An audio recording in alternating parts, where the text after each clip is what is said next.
Hi, everyone. Tip number 2, listening to understand, not respond.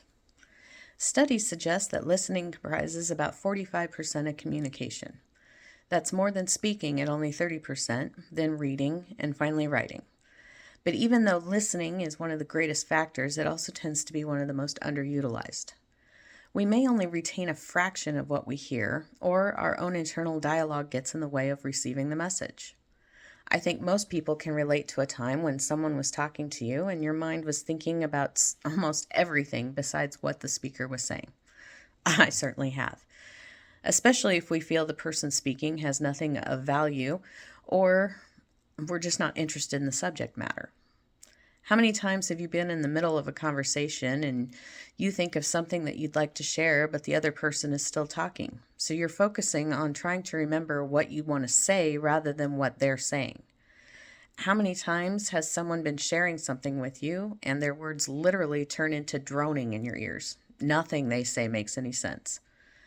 Best case scenario, you can nod and smile, hoping they don't notice. Worst case scenario is they call you out and ask you what you think about what they were saying.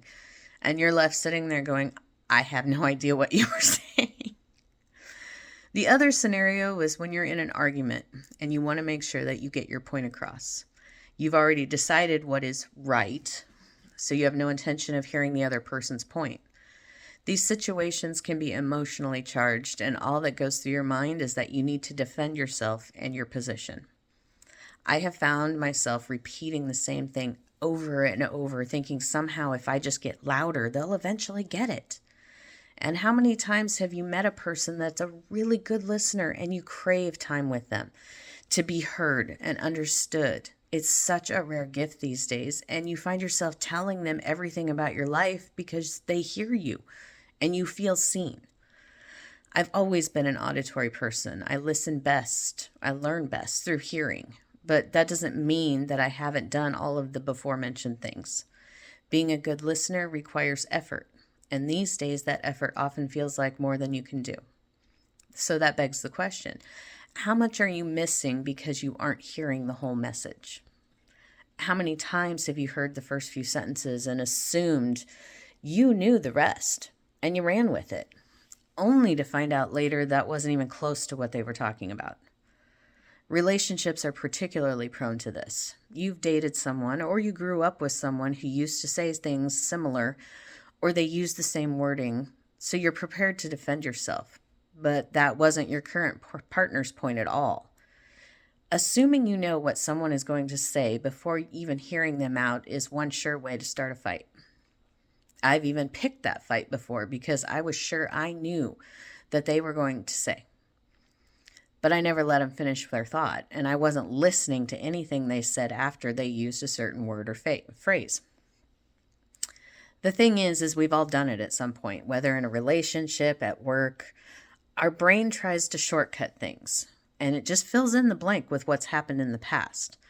The problem with that is you're missing out on new and possibly very valuable information, whether it's a new perspective or a new procedure that you are going to be required to know and follow.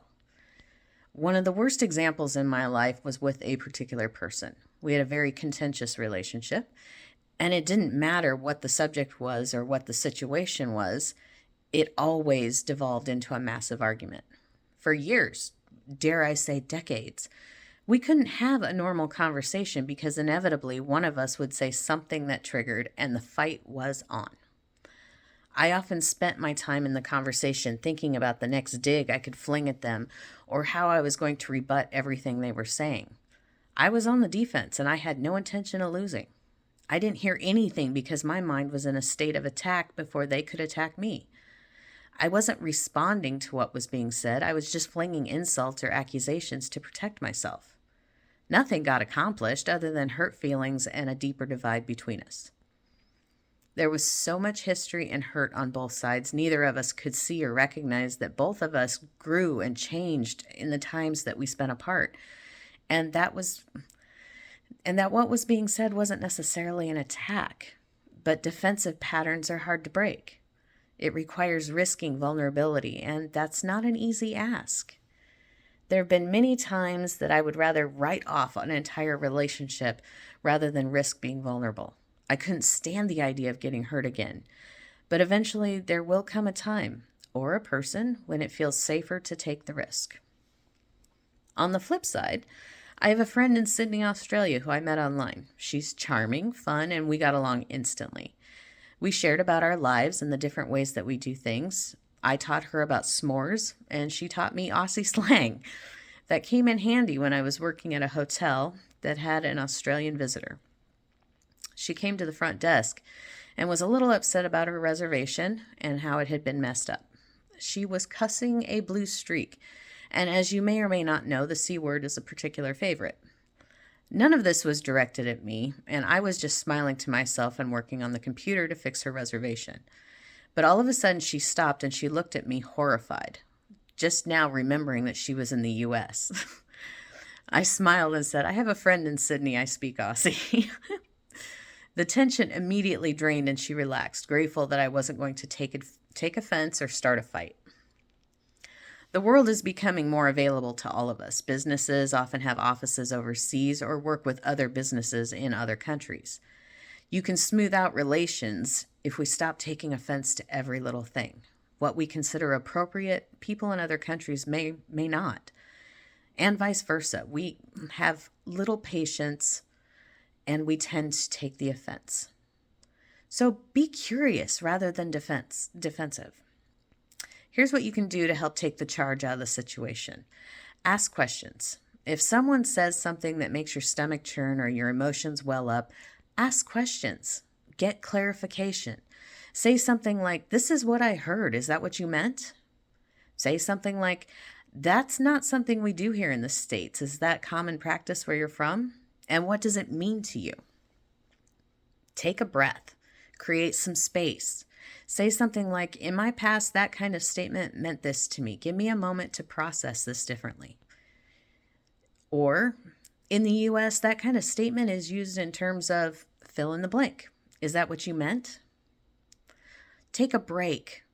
Say something like, "I don't want this to escalate. Please give me some space and we can come back to this when I'm in a better headspace." Or say something like, "I don't think we're going to solve this in this meeting. Let's regroup and come back to it at a later date." In my experience, the difference between what that person was saying and what I had heard was miles apart. When I was able to slow down and actively listen to the other person, I was able to create a deeper bond with that person and heal some of my past communication traumas.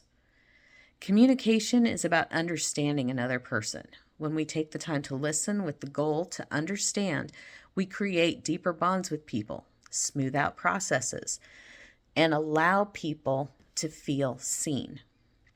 When understanding becomes the goal, all of a sudden responding becomes less important and at times, your prepared response becomes irrelevant. I encourage you to try communicating from a place of open curiosity. See what happens instead of trying to predict. Practice with people you know, and it'll be easier to carry it forward into new situations. That's all I have for now. If this has been helpful to you, please follow or subscribe for more communication tips. If you'd like more individualized help, please message me for communication coaching. Have a great day, and may all your communications be blessed.